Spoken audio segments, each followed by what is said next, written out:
শুক্রবার সকাল 11:30 থেকে কোচবিহার নারায়ণী ব্যাটালিয়নের পক্ষ থেকে বিনামূল্যে স্বাস্থ্য পরীক্ষা শিবিরের আয়োজন করা হয়েছিল।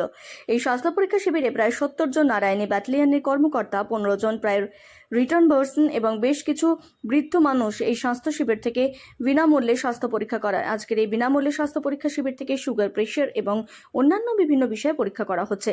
আজকের এই স্বাস্থ্য শিবির থেকে কি জানাচ্ছেন নারায়ণী ব্যাটালিয়নের আধিকারিক, শুনে নেব। আজকে নিয়ে কর্ম আপনাদের এই চলছে।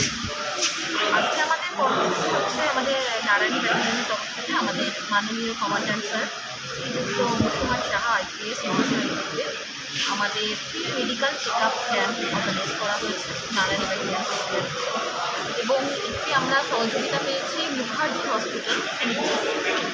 হসপিটাল থেকে দুজন স্বনামধন্য চিকিৎসক ডক্টর রাজু ঘোষ এবং ডক্টর CS দাস, এই দুজন এসেছেন। আমাদের ব্যাটালিয়নের যত পুলিশ কর্মী আছে এবং আমাদের যারা রিটায়ার্ড পার্সন, যারা অবসর নিয়েছে এবং এছাড়াও সিভিলিয়ান, এনাদেরকে আমরা ফ্রি মেডিকেল চেক আপ আজকে করাচ্ছি।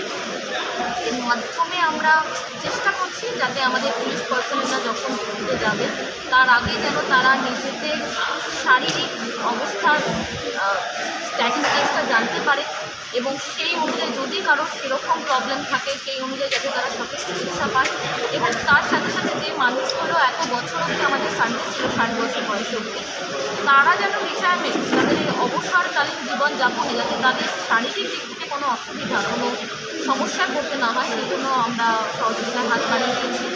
এবং এই সহযোগিতা শুধু আমাদের পুলিশ কর্মীদের জন্য না, আমাদের সিভিলিয়ান ভাই বোনেদের জন্য। আমাদের এখানে আজকে সবার জন্য আমাদের দ্বার উন্মুক্ত।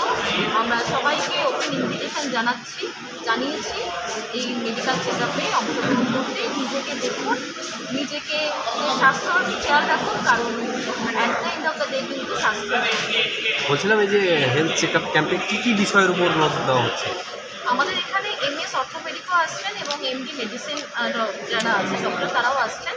তবে মেনলি যেগুলো একদম বেসিক চেক আপ, যেরকম ধরুন সুগার কারো আছে কিনা, কারো প্রেশার আছে কিনা, ব্লাড প্রেশার হাই বা লো কিনা, এগুলো আমরা দেখছি। এছাড়া ধরুন আগে কারো কোনো অর্থোপেডিক সমস্যা হয়েছিল, তারা তাদের এক্সরে ব্লেড নিয়েছে ডক্টরের সাথে কনসাল্ট করা, ডক্টরের একটা সাজেশন নেওয়া, কনসালটেশন নেওয়া, এগুলো বিভিন্ন ধরনের সার্ভিস আছে। কতজন এখনো পর্যন্ত?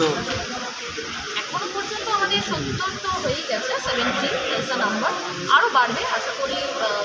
আমাদের টাইমের সাথে সাথে আরও লোকজন আসছে, আরও কথা হবে।